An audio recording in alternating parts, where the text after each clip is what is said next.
Simula nung bata pa, namulat na ako sa larangan ng pagsulat ng awitin ng pangunahing libangan. Kahit na hindi hangaan ay pinagpatuloy ko ang pagbagtas patungo sa mga pangarap ko. Marami mang mga hadlang, hindi yun alintana, pipiliting humakbang hanggang sa matamasa ang papuri at respeto sa akin ng mga madla. Balutitibay ng loob kung sakaling may babangga, kung may tututol sa hangarin ko na ipinaglalaban. Kayo ang dahilan kung bakit pinagsisikapan ko na mapalawak ang talentong binigay. Kahit saan man mapatapak ay handa kong ibigay ang lahat ng makakaya sa bawat pagtatanghal. Palakpakan at sigawan para sa akin parangal na aking matatanggap sa aking mga paglalakbay. Darating ang araw na mayayakap ang tagumpay. Ito ang pangarap na gusto kong makamit at matamasa. Kahit na ang kanta namin ay di magustuhan ng masa, patuloy na aasa sa pinasok na kultura hanggang sa bumangis at lumupit aming postura. Ito ang pangarap na gusto kong makamit at matamasa. Kahit na ang kanta namin ay di magustuhan ng masa, patuloy na aasa sa pinasok na kultura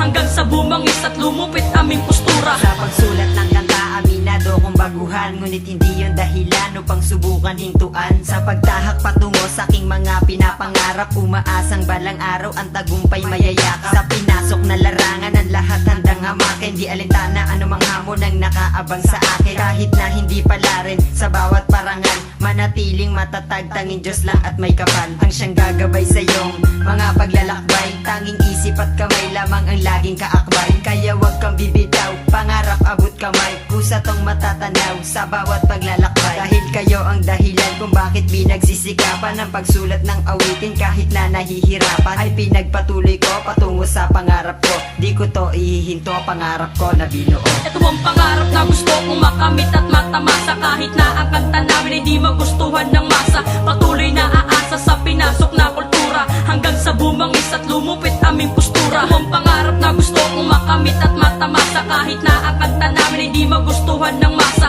patuloy na aasa sa pinasok na kultura hanggang sa bumangis at lumupit aming postura. Ito ang pangarap na gusto kong makamit at matamasa. Kahit na ang kanta namin ay di magustuhan ng masa, patuloy na aasa sa pinasok na kultura hanggang sa bumangis at lumupit aming postura. Sa edad kong 15 anyos ay tinahakan laro na kahit minsan di parehas, di pa rin ako huminto. Na kahit kutsain nila ako na mabagal daw mag-rap, is malinaw ang bitaw ko, di nyo tulad sapagkat ako ay baguhan pa lang. Ngunit hindi magpapapigil sa pagsulat ng awitin ay hindi ako titigil. Na makamit ko ang pangarap sa sinulat kong kanta na kung saan papel at lapis ang tinuri kong sandata. Bawat talon sa dagat, pagsubok ang hatid sa buhay. Bawat awit na sinulat ay nagsisilbing patunay na ako ay matatag kahit taasan nila ng kilay. Balang araw blanco kung mundo'y magkakaroon ng kulay. Ano man ang mangyari, di ako papaapekto. Itutuloy ko to, ano man ang maging epekto. Manalo o matalo ay tuloy sa pagrarap, walang makakapigil sa aking minimiting pangarap. Ito ang pangarap na gusto kong makamit at matamasa. Kahit na ang kanta namin ay di magustuhan ng masa,